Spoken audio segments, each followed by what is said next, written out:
Hello बच्चों, मैं सांक आप सभी का स्वागत करता हूँ अपने यूट्यूब चैनल सांक स्टडी सर्कल में। तो आज हम फिर से प्रेजेंट हैं क्लास 10 के हिस्ट्री की एक और वीडियो के साथ। तो आज इस वीडियो में हम चैप्टर नंबर 5 का जो हमने पार्ट 1 बनाया था उसमें हमने क्या है कि सारे ऑब्जेक्टिव एवं अति लघु उत्तरीय प्रश्न का उत्तर किया था। तो आज इस वीडियो में हम जो क्या है लघु उत्तरीय एवं दीर्घ उत्तरीय प्रश्नों का हल हम इस वीडियो में करेंगे। तो लघु उत्तरीय वाले वीडियो में इसमें कुल 5 क्वेश्चन, दीर्घ उत्तरीय में क्या है 5 क्वेश्चन है, काफ़ी इंपॉर्टेंट है। जिसमें क्या है कि स्लम पद्धति औद्योगिकीकरण यानी जो पहला प्रश्न है काफ़ी बार पूछा गया है, एवं क्या है कि स्लम पद्धति काफ़ी बार पूछा गया है। ठीक है, बाकी जो जितने सारे इसमें से एक ये है उपनिवेशवाद। दीर्घ उत्तरीय में सिर्फ एक ही प्रश्न है जो बार बार पूछा गया है, इसलिए इन प्रश्नों का उत्तर क्या है आप काफ़ी अच्छे ढंग से दें, क्योंकि हमारा जो आंसर है वो सिमुलतला वाले विद्यालय से बिल्कुल ही सेम है आंसर। ठीक है, थोड़ा बहुत का अंतर है क्योंकि कुछ कुछ चीज़ें हमने क्या है खुद भी जोड़ी है ताकि जो उत्तर है वो और भी क्या हो ज़्यादा से ज़्यादा इन्हेंस हो सके। तो आई होप वीडियो पसंद आए तो प्लीज़ लाइक करें, शेयर करें, और यदि इसकी पिछली वीडियो देखनी हो तो नीचे डिस्क्रिप्शन में लिंक है। यदि आपको लिंक नहीं मिलती है तो व्हाट्सएप नंबर दिया होगा, आप उस व्हाट्सएप नंबर पे हमें कांटेक्ट करके क्या है वीडियो का लिंक प्राप्त कर सकते हैं। तो चलिए चलते हैं वीडियो को स्टार्ट करते हैं। तो पहला क्वेश्चन कहता है औद्योगिकीकरण से आप क्या समझते हैं। दूसरा है औद्योगिकीकरण ने मजदूरों की आजीविका को किस तरह प्रभावित किया। स्लम पद्धति क्या है। न्यूनतम मजदूरी कानून कब पारित हुआ, इसका क्या उद्देश्य था। कोयला एवं लौह उद्योग ने क्या औद्योगिकीकरण को किस प्रकार गति प्रदान की। तो ये सारे क्वेश्चन का उत्तर क्या है अब हम लोग क्या है स्टार्ट करेंगे। तो चलिए तो क्वेश्चन नंबर इसका 1 देखते हैं।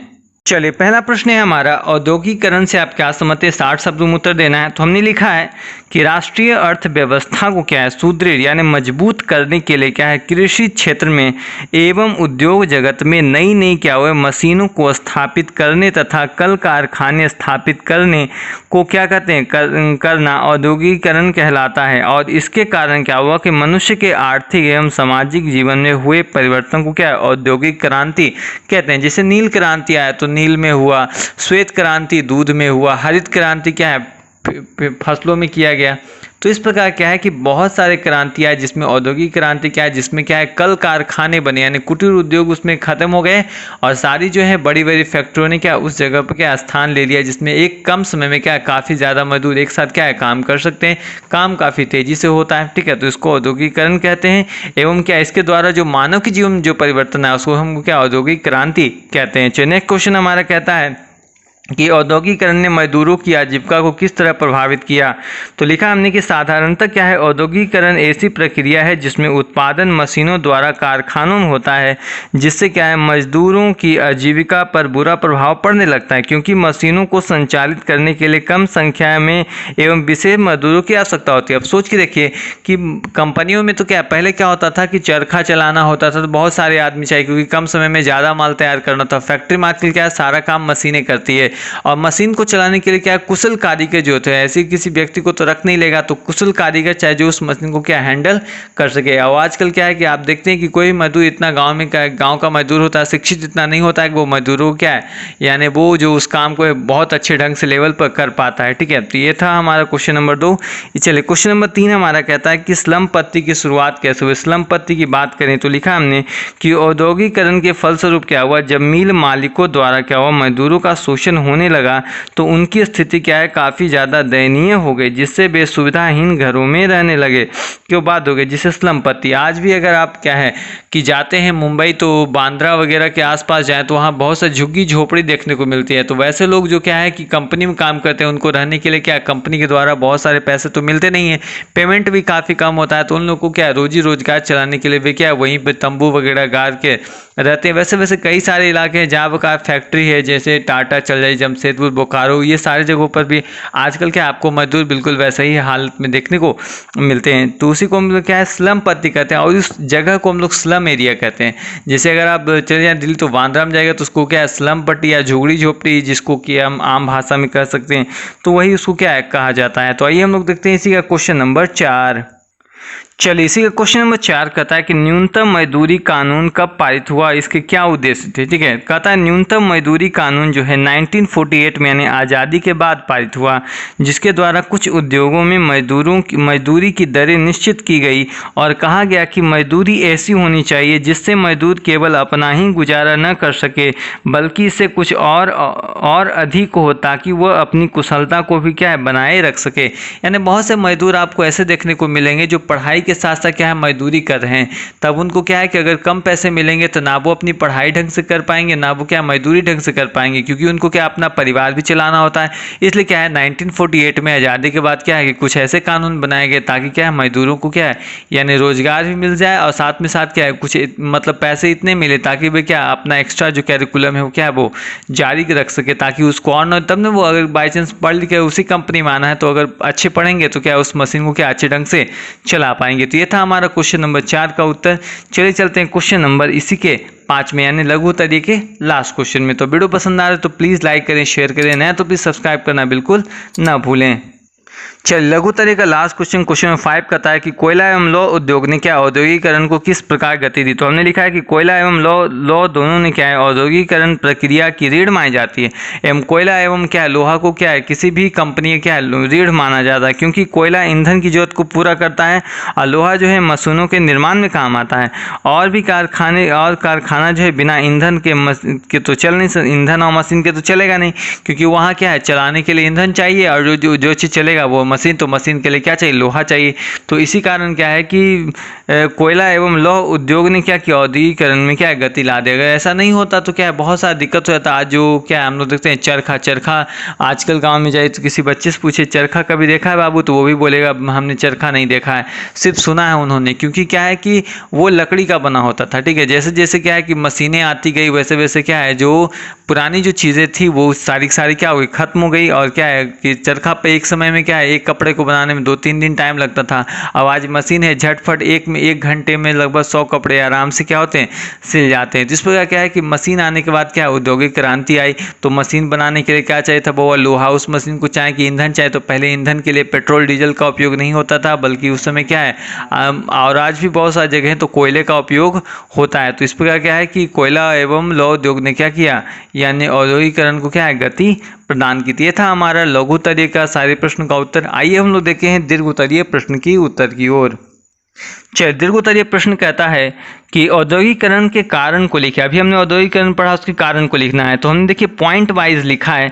हमने लिखा है औद्योगिकरण के कारण निम्न है। पहला है आवश्यकता आविष्कार की जननी।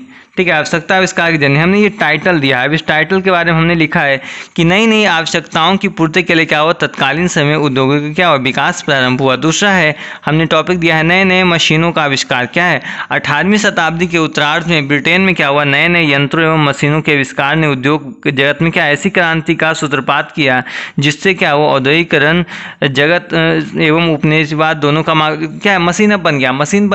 मशीन से जो उत्पादन हो उस उत्पादन को बेचने के लिए बाजार चाहिए, तो बाजार चाहिए तो लोग बाजार जाएंगे तो भाई क्या हुआ अपने अब बाई चांस ब्रिटेन भी यहाँ पर मार्केटिंग करने आया था। मार्केटिंग करते करते देखा कि यहाँ के लोग क्या मूर्ख हैं, बिल्कुल इनको आराम से भोला भाला लोग हैं, इनको आराम से हम लोग फंसा के इस पर राज कर सकते हैं। इसलिए क्या उन्होंने धीरे धीरे यहाँ क्या सत्ता जमानी शुरू कर दी। नेक्स्ट है हमारा क्वेश्चन नंबर 3 है कि कोयला एवं लोहे की प्रचुरता। कहता है किसी भी उद्योग की प्रगति कोयले एवं लोहे के उद्योग पर बहुत अधिक निर्भर करती है। ब्रिटेन में लोहे एवं कोयले की खानी थी जिससे क्या औद्योगिकरण को क्या बढ़ावा मिला। 4वां है फैक्ट्री प्रणाली की शुरुआत। क्या हुआ मशीनों एवं नए नए यंत्रों के आविष्कार ने क्या किया, यानी ये मेन टॉपिक है। कहता मशीनों एवं नए नए यंत्रों के आविष्कार ने क्या किया फैक्ट्री प्रणाली को विकसित किया। फलस्वरूप क्या हुआ कि उद्योग तथा व्यापार में क्या हुआ नए नए केंद्रों का जन्म हुआ। इस प्रकार क्या है सस्ते श्रम की बात करें तो क्या हुआ 18वीं शताब्दी के अंतिम चरणों में क्या हुआ जमींदारों ने क्या किसानों के जो छोटे छोटे खेत थे उसको क्या किया खरीद लिया और वहाँ पर क्या है फार्म बना दिए। अब जिससे क्या हुआ कि जो छोटे छोटे किसान थे वो क्या हुआ मजदूर बन गए, क्योंकि उन्होंने क्या अपना तो जमीन क्या किया उन जमींदारों को बेच दिया। जब क्या है उन्होंने जमींदारों को बेच दिया तब तो वे मजदूर बन गए। अब मजदूर बन गए तो उनको मजदूरी करने के लिए जगह चाहिए। परिवार के जीविकोपार्जन के लिए सस्ते एवं कम कीमत पर काम कर लेते थे, जिससे क्या हुआ कंपनी को कम पैसे देने पर क्या है श्रम आसानी से मिल जाए, यानी श्रम क्या है मिल जाता था। आजकल आप देखते हैं दिल्ली बम्बई सूरत लोग कमाने जाते हैं काफ़ी कम पैसे में, उतना ही पैसा यहाँ भी मिल रहा है लेकिन थोड़े बहुत पैसा थोड़ा वहाँ ज़्यादा मिल रहा है। तो लोग क्या है अपने परिवार को चलाने के लिए क्या वहाँ जाकर क्या कमाते हैं और वहाँ से कुछ पैसे क्या है परिवार को बचाकर हर महीने देते हैं। यहाँ क्या परिवार पूरा चलता है। इसके अलावा कुछ और भी कहा जैसे यातायात की सुविधा थी। नेक्स्ट क्या है विशाल औपनिवेशिक स्थिति, यानी बताए थे ना उपनिवेश बनाते थे ताकि क्या वहाँ पर राज कर सके, वहाँ अपना मार्केटिंग कर सकें। तो बहुत सारा चीज़ था। विशाल औपनिवेशिक स्थिति भी क्या इसके क्या है प्रमुख कारण थे। चलिए ये था हमारा दीर्घ उत्तरीय का पहला क्वेश्चन। चलिए चलते हैं दीर्घ उत्तरीय क्वेश्चन नंबर 2। चलिए, दीर्घ उत्तरीय का क्वेश्चन नंबर 2 हमारा कहता है कि औद्योगिकरण के परिणाम स्वरूप होने वाले परिवर्तनों पर प्रकाश डालिए। तो हमने लिखा है कि औद्योगिकरण के परिणाम स्वरूप होने वाले परिवर्तन क्या है, निम्नलिखित है। इसको भी हमने क्या है, पॉइंट वाई लिखा है। पॉइंट वाई लिखिएगा तो पता चलता है कि आपने क्या लिखा है। चलिए, पहला है नगरों का विकास। ठीक है, नगरों का विकास लिख के हमने डैश मारा है। कहता है सन 1850 से क्या हुआ, 1950 यानी इन 100 सालों में क्या हुआ, ईस्वी के बीच क्या हुआ, भारत में वस्त्र उद्योग, लौह उद्योग, सीमेंट उद्योग, कोयला उद्योग जैसे क्या बड़े बड़े उद्योगों का क्या हुआ, विकास हुआ। इसके कारण क्या है कि बड़े बड़े शहर बने, जमशेदपुर है, टाटा है, धनबाद है, बोकारो है, आप चले जाइए सूरत में, अहमदाबाद है, ये बहुत सारे शहर हैं जहाँ क्या वो फैक्ट्री यानी इन सारे जो व्यापार है वहाँ वृद्धि हुई। ठीक है, इसके कारण शहरों का ही विकास हुआ। नेक्स्ट है हमारा कुटीर उद्योग का क्या हुआ, पतन हो गया। जैसे जैसे क्या है बड़े बड़े मशीन एवं यंत्रों का विकास हुआ, वैसे वैसे शिल्प उद्योग क्या हुआ, बुनकर इत्यादि कुटीर उद्योग का क्या हुआ, पतन होता गया। नेक्स्ट है हमारा साम्राज्यवाद का विकास हुआ। औद्योगिकरण के परिणाम स्वरूप क्या हुआ कि बड़े पैमाने पर उत्पादन शुरू हुआ, जिसकी खपत के लिए क्या है यूरोप में उपनिवेशों की होड़ लग गई, और यही क्या है आगे चलकर साम्राज्यवाद का रूप ले लिया। नेक्स्ट हमने लिखा है साम्राज्य में वर्ग का विभाजन शुरू। इसमें हमने ज़्यादा कुछ नहीं लिखा है। इसके कारण क्या हुआ कि समाज में 3 वर्ग बट गए। आप चाहें तो इसके अलावा लिख सकते हैं कि इसके कारण क्या हुआ कि समाज में 3 वर्ग बन गए। पहला था पूंजीपति वर्ग, दूसरा था मध्यम वर्ग एंड जिसको बुर्जुआ वर्ग भी कहते हैं, तीसरा हो गया मजदूर वर्ग जो मजदूरी करते हैं। ठीक है, नेक्स्ट है स्लम पत्ती की शुरुआत हुई। ठीक है, स्लम पत्ती क्या था, वो हुआ छोटे छोटे घरों में जहाँ किसी तरह की सुविधा उपलब्ध नहीं थी, वहाँ जो मजदूर वर्ग थे रहने को बाध्य थे, क्योंकि उनका शोषण हो रहा था, पेमेंट काफ़ी ज़्यादा कम था। ऐसे ही घरों को क्या स्लम कहा जाता है, यानी उस एरिया को स्लम एरिया कहते हैं। ठीक है, तो ये था हमारा क्वेश्चन नंबर दीर्घ उत्तरीय का 2। चले चलते हैं दीर्घ उत्तरीय क्वेश्चन नंबर 3 में। दीर्घ उत्तरीय का क्वेश्चन नंबर 3 कहता है कि उपनिवेशीवाद से आप क्या समझते हैं, औद्योगिकरण ने उपनिवेशवाद को किस प्रकार जन्म दिया। तो हमने इसका देखिए उत्तर बहुत ही अच्छे ढंग से लिखा है। कहता है उपनिवेशवाद की व्याख्या विभिन्न कालों में विभिन्न विद्वानों द्वारा भिन्न भिन्न प्रकार से की गई है, पर इतिहास की दृष्टि से क्या है उन्नत, देखिए इसकी परिभाषा यहाँ से स्टार्ट होती है, उन्नत एवं शक्तिशाली देशों द्वारा पिछड़े और निर्बल देशों के राजनीतिक तथा आर्थिक आधिपत्य की स्थिति को क्या उपनिवेशवाद कहते हैं। जैसे ही इंग्लैंड में क्या हुआ औद्योगिकरण हुआ, वैसे वैसे वहाँ बड़े बड़े क्या है फैक्ट्रियाँ स्थापित होने लगी और कारखानों में विभिन्न प्रकार की औद्योगिक वस्तुओं का उत्पादन होने लगा। इन क्या हुआ वस्तुओं की खपत के लिए विस्तृत बाजार की आवश्यकता होती थी। व्यापारिक उद्देश्य की पूर्ति के लिए क्या हुआ उसने क्या किया, विभिन्न देशों की तरफ रुख किया। संसाधनों की प्रचुरता ने उसे भारत की तरफ आकर्षित किया। धीरे धीरे क्या हुआ कि भारत में शक्ति का प्रयोग कर उसने क्या किया, उपनिवेश की स्थापना कर डाली, यानी इसको अपना गढ़ बना लिया। इस प्रकार क्या है उपनिवेशवाद का जन्म हुआ। जैसे अन्य देश पुर्तगाल, अमेरिका, फ्रांस, इन्होंने भी क्या है अलग अलग देशों में इसी प्रकार जाकर क्या है वहाँ अपना क्या उपनिवेश बनाया। तो ये था दीर्घ उत्तरीय का क्वेश्चन नंबर 3। चले चलते हैं दीर्घ उत्तरीय क्वेश्चन नंबर 4 में। दीर्घ उत्तरीय का क्वेश्चन नंबर 4 कहता है कि कुटीर उद्योग के महत्व एवं उनकी उपयोगिता पर प्रकाश डालें। इंपॉर्टेंट क्वेश्चन है, देख लीजिएगा। कहता है कम पूंजी में घरेलू स्तर पर स्थापित उद्योग को कुटीर उद्योग कहते हैं। कुटीर उद्योग किसी भी राष्ट्र के विकास में काफ़ी महत्वपूर्ण योगदान निभाता है, क्योंकि इसमें देश की अधिकांश आबादी की क्या होती है, भागीदारी होती है। इसमें किसी विशेष तकनीक की आवश्यकता नहीं होती। इसमें क्या है श्रम, पूंजी और समय क्या तीनों कम लगते हैं तथा घर बैठे लोग अपना अपना काम कर लेते हैं। इसकी सबसे महत्वपूर्ण बात तो यह है कि इसमें घरेलू महिलाओं का योगदान काफ़ी सराहनीय। आप देखते हैं गांव वगैरह में पापड़ वगैरह का जो बिजनेस चलता है महिलाएं चलाती है, सर्फ वगैरह का बिजनेस महिलाएं चलाती हैं, सत्तू का बिजनेस महिलाएं चला रही हैं। तो ये सब क्या है कुटीर उद्योग है। ठीक है, कहता है कुटीर उद्योग में कुछ प्रमुख उदाहरण जैसे सूत कटाई, बुनाई, उनका रंग लेप, रोपण करना, अचार बनाना, पापड़ इत्यादि, ये सारे क्या है कुटीर उद्योग में आते हैं। कुटीर उद्योग को उपयोगिता, क्योंकि प्रश्न में कहता है उपयोगिता, तो देखिए हमने क्या इसको पॉइंट वाइज लिखा है ना, पॉइंट वाइज आपको दिख रहा होगा। पहला क्या है कि यह मध्यम एवं निम्न वर्ग के अधिकांश लोगों का रोजगार उपलब्ध कराता है। दूसरा क्या है यह घरेलू महिलाओं को भी रोजगार का अवसर प्रदान करता है। तीसरा क्या है इसमें रोजगार के तलाश में जाने वाले लोगों के पलायन को रोकने में क्या सहायता मिली है।